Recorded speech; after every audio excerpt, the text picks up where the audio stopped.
Have you ever dreamed of becoming a music artist? Maybe you imagine signing a big record deal, stepping into state-of-the-art studios, working with top producers and having your songs promoted like Taylor Swift or Billie Eilish. Fame, fortune, and industry perks sound like a dream, right? But what if I told you it's not all glamour? What if, after signing your deal, your project gets shelved for years, or you lose control of the songs you wrote? The music industry often isn't what it seems. And even some of the biggest stars, like Michael Jackson and Prince, warned us about its exploitative nature. Take Ingrid, for example. She's a singer, rapper, and songwriter from Houston, Texas. Ingrid started in a music trio managed by Matthew Knowles, Beyoncé's father. Growing up on the same street as the Knowles family, she was friends with Solange, and even Beyoncé occasionally babysat her. After gaining some recognition as a rapper in Houston, Ingrid moved to New York to further her career. Eventually, she reconnected with Beyoncé, which led to her signing with Beyoncé's record label, Parkwood Entertainment. Ingrid contributed background vocals on Beyoncé's self-titled album, particularly on the track Blow. Later, she co-wrote Love Drought, a song on Beyoncé's Lemonade. Many fans thought the song reflected Beyoncé and Jay-Z's relationship, but Ingrid revealed it was about her frustration with the label. In an interview, Ingrid shared how two executives at Parkwood told her Beyoncé wasn't listening to any new music, only for her to overhear them discussing Beyoncé's notes on other artists just days later. Feeling betrayed, she channeled her anger into writing Love Drought. Ironically, the song she wrote about the label's games became a hit on Lemonade. This story highlights the mind games and lack of transparency many artists face.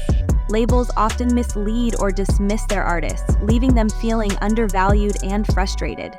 For someone like Ingrid, who worked hard to get her break, these games were disheartening. But she turned that frustration into art, proving her resilience. Now, let's talk about Kim Hill. If you're a fan of the Black Eyed Peas, you probably know their iconic hits like Where Is the Love, My Humps, and I Got a Feeling. But before Fergie joined the group, there was Kim Hill. Raised in Syracuse, New York, Kim grew up in a predominantly white neighborhood and learned to navigate different social spaces. She later moved to Los Angeles to pursue a music career, landing roles on TV shows like Living Single. In 1995, Kim joined the Black Eyed Peas as their featured vocalist. She appeared on songs from their debut album, Behind the Front, and contributed to their second album, Bridging the Gap. However, the music industry's demands clashed with Kim's values. After the group gained moderate success, their label wanted them to adopt a more commercial image. For Kim, this meant being sexualized in her music and performances, something she wasn't willing to compromise on. When faced with pressure to soften up and align with the label's vision, Kim decided to leave the group in 2000. In interviews, Kim has said she doesn't regret her decision, even though the Black Eyed Peas skyrocketed to fame after her departure. She remained true to herself, prioritizing her artistry over industry demands. Her story is a reminder that success in the music world often comes with strings attached, and standing your ground isn't always easy. Finally, let's look at SZA, one of today's biggest R&B stars. Her debut album CRL, released in 2017, was a cultural moment, cementing her as a powerhouse in the genre. She was released All in All in December of 2017, and then actively waited for an album SOS, originally promised for 2020. But as the years passed, the album kept being delayed. On Twitter, SZA hinted at internal disagreements with her label, Top Dog Entertainment, TDE, as one reason for the delays. In May 2022, she announced that the album was ready and would drop that summer, but once again, no album came. Fans expressed their frustration online, with some accusing her of lying about the release date. Despite the setbacks, SOS finally arrived in December 2022. The album was worth the wait, breaking streaming records and receiving critical acclaim. But SZA's journey highlights the challenges artists face when dealing with label politics. Delays, miscommunication, and unmet promises can take a toll, even on successful artists. These stories of Ingrid, Kim Hill, and SZA reveal the realities behind the scenes in the music industry. While the spotlight might seem glamorous, the journey to success is often filled with hurdles, sacrifices, and difficult decisions.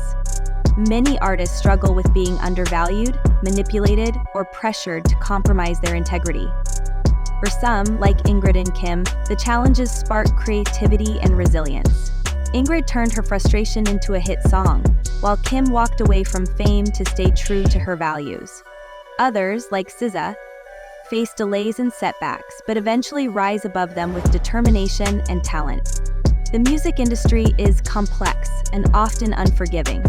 For every success story, there are countless untold struggles. Whether it's dealing with label politics, navigating personal values, or finding the right path, artists must constantly fight to maintain their identity and vision.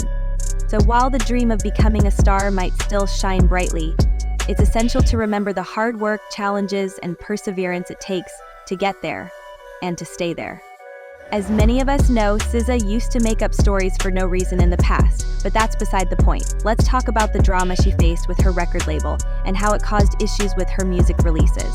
At one point, SZA called out her labels, RCA and TDE, along with TDE's president, Punch. This led to a public back and forth between her and Punch on social media. The main issue? SZA accused her label of delaying her album.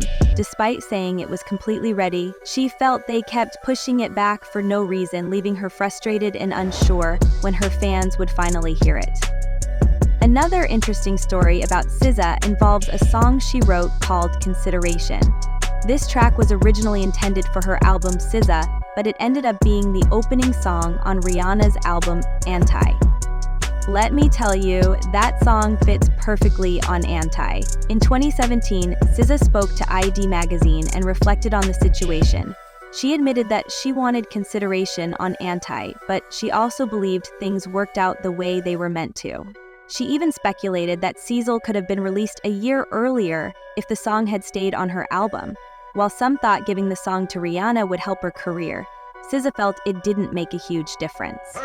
After her subscription for email allowed health insurance. Years later, SZA opened up more about the experience in an interview with Variety. She revealed how upset she was at the time. She had already shot a video for Consideration and was about to release it when the song was taken for Rihanna's project. SZA said it felt unfair since it was supposed to be the centerpiece of her album, but for Rihanna, it was just another song. Looking back, SZA said she was wrong to be so upset and realized the experience didn't harm her career at all. In fact, it helped her grow. She's now grateful for how everything turned out. The story goes that SZA was invited to a writing camp for Anti, but none of the songs she wrote there were chosen. Feeling the pressure to impress Pharrell, she performed Consideration for him. It's possible he told Rihanna's team about the track. Ultimately, Rihanna loved it and it became hers. While SZA is thriving now, it's still tough to think about how plans for her song, including a video, were completely derailed by a more powerful team. That's the reality of the music industry. When a bigger artist wants something, they usually get it. Now let's move on to another artist, Sky Ferreira. If you know anything about Sky, it's probably that she's extremely passionate and uncompromising about her music. If you're wondering who she is, Sky was discovered on MySpace and signed a record deal at just 15 years old. She became well known in the early 2010s, standing out with her pale skin, platinum blonde hair, and striking looks. She gained attention with her synth-pop track Everything Is Embarrassing, which was released online in 2012 and as a single in 2013. Sky's debut album was supposed to come out in 2011, but things didn't go as planned. Her label wasn't happy with the singles leading up to the album and refused to release it. Instead, they put out 2 EPs to keep her fans satisfied while continually delaying the album. On top of that, Sky didn't like the music her label forced her to make. In a 2013 interview with New York Magazine, she revealed how frustrating it was. She was called a failure and felt like she had no say in her career, despite signing a $1 million record deal. Much of that money was wasted on things like flights and press, leaving little for the actual album. After years of delays and struggles, Sky finally released her debut album, Nighttime, My Time, in 2013. The album, a mix of indie rock and synth pop, was a moderate success and earned critical acclaim. However, the process drained her financially and emotionally. Despite announcing plans for a second album in 2014, it still hasn't been fully released. Over the years, Sky has dropped a couple of singles, but has faced ongoing issues with her label. In a 2021 interview, she expressed frustration over the delays, saying her 20s were stolen from her. She spoke, "These struggles are not unique to Sky. Taylor Swift, one of the biggest artists in the world, also faced problems with her record label. When Taylor was 13, she signed a deal with Big Machine Records, giving them ownership of the master recordings for her first 6 albums. When her contract was about to expire, Taylor tried to buy back her masters, but the label would only agree if she signed a new 10-year contract. She declined, and Big Machine sold her masters to Scooter Braun, someone Taylor publicly dislikes. This led Taylor to re-record her old music, allowing her to regain control and prevent Braun's company from profiting as much. Taylor's decision to re-record her music has been incredibly successful, inspiring other artists to fight for their rights. However, labels are now trying to make it harder for artists to do the same, extending the time before re-recordings are allowed. Taylor's situation has reshaped the music industry, highlighting the power struggles between artists and labels. Another artist who faced similar challenges is JoJo. Known for her early 2000s hits like Leave Get Out, JoJo signed a terrible deal with Blackground Records. When the label failed, her music was stuck in limbo for years. In 2018, she re-recorded her old songs, but unlike Taylor, JoJo's re-recordings didn't have the same impact. The originals had already made most of their money, and the re-recorded versions lacked the magic of the first recordings. JoJo's story shows how record labels can harm an artist's career by prioritizing profits over creativity. Producer Dr. Jason Lake. These stories reveal the harsh realities of the music industry, where artists often have to fight for their work and face unfair treatment from labels. Despite the challenges, artists like SZA, Sky Ferreira, Taylor Swift, and JoJo continue to inspire others by standing up for their rights and creating music on their own terms.